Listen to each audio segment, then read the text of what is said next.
நீங்க கண்ணை திறந்து பாருங்க. 1500 கிலோமீட்டர் இருக்கிற மேற்கு தொடர்ச்சி மலை கிட்டத்தட்ட 500 கிலோமீட்டர் தமிழ்நாட்டிலே இருக்கிறது. அரபிக்கடலுக்கு இணையாக மேற்கு தொடர்ச்சி மலை இருக்கிறது. இதை கேட்டதற்குத்தான் என் மீது வழக்கு, இதை கேட்டதற்குத்தான் என் மீது குண்டர் சட்டம். அந்த பக்கம் கேரளா, இந்த பக்கம் தமிழ்நாடு, நடுவுல மலை. இதான் மேற்கு தொடர்ச்சி மலை, நல்லா பாத்துக்கோங்க. இந்த பக்கம் வெட்டப்படாத மலை இந்த பக்கம் ஏன் வெட்டப்படுது? ஏன்னா ஏன் அந்த கேரளாவை நல்ல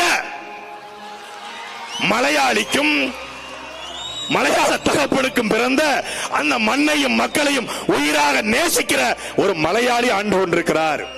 இங்கே ஒரு கொலையாளி ஆண்டு கொண்டிருக்கிறார். அவ்வளவுதான் வித்தியாசம்.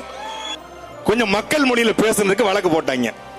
வழக்கு போட்டு 5 வருஷம் ஆச்சு. நானும் குண்ட சட்டத்தில் வெளியே வந்து 4 வருஷம் ஆச்சு. மலைகள் வெட்டுறது நின்றுச்சா?